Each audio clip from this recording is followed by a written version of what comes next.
This is called Jonah and the Whale in Supreme Existential Loneliness.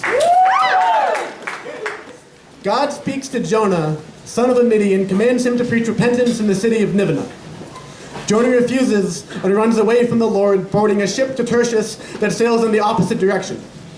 In violent, angry, bitter exile spite, God spends a great and terrible storm at the ship, and the crew, realizing that a storm of such biblical proportion could only be sent by an Old Testament God, throws a willing and understanding Jonah overboard.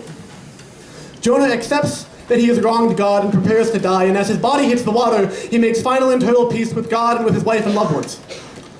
Jonah doesn't drown, though. Instead, he is swallowed whole by a whale sent by God, and as Jonah is engulfed by the great fish, tossed around in its mouth, shot through its esophagus, and deposited finally into its grand, empty chamber hall of the stomach, he reaches the apex of his existence. The experience is intense, visceral, painfully pleasurable, a feeling most easily equated to that of an orgasm, but so much better.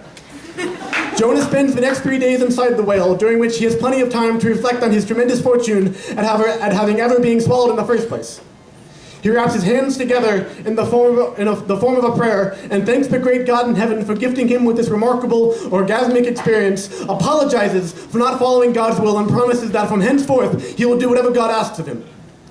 The promise and the apology being sufficient, God has the whale vomit Jonah onto dry land, where he reorients himself, wipes the fish guts from his shoulders, and makes his way to Nineveh, where, as per his promise, he preaches to the people about the power of repentance. After that, Jonah goes home. He kisses his wife, ruffles his son's hair, and says, "I'm so happy to be back." His wife asks what happened, but he just hugs her and says that he has had a remarkable experience. That night, Jonah and his wife fuck in the missionary position. She wraps her hands around his bare back, but he can barely feel the orgasm because it is nowhere near the intense physical pleasure that went through his body as he fell into the belly of the whale. Afterwards, his wife asks what's wrong. He says it's nothing. He says he's just tired, but he looks right through her, and from then on, he's glassy-eyed and distant. He has had a taste of physical transcendence that nothing else could talk. He stops speaking to his wife, stops going to church, he stops reading to his son, he starts drinking, he starts yelling, he starts masturbating furiously while looking at drawings of fish. His marriage suffers, his work suffers, everything suffers. He is suffering because he just wants that feeling back. Jonah wraps his hands together again like he did inside the whale. He says, "God, please send another one." He begs it, but God never abides.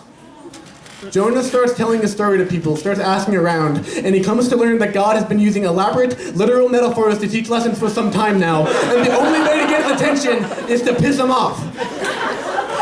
So Jonah has an idea.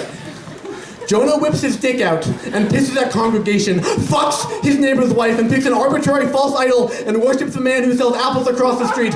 Jonah climbs to the top of the tallest mountain, and he looks out upon the populace below that highest peak. He begins shouting, screaming in earnest, "God, you asshole, teach me a goddamn lesson!" He waits a few seconds, holds his hands out and closes his eyes, expecting for the great hand of God to give him some elaborate orgasmic punishment. Nothing comes. There is just Jonah and the wind and his intense physical longing and loneliness. He cries out again, cries out angrily, "Notice me! Notice me! Notice me!" He calls God a coward, a tease, calls God a cunt. He is screaming into oblivion, screaming to be heard. Me, me, me, I'm important, pay attention to me. He is alone on that highest peak. He is unhappy with his life. He is seeking unattainable physical bliss. He is waiting, he is waiting, he is so alone, he is waiting. Thank you.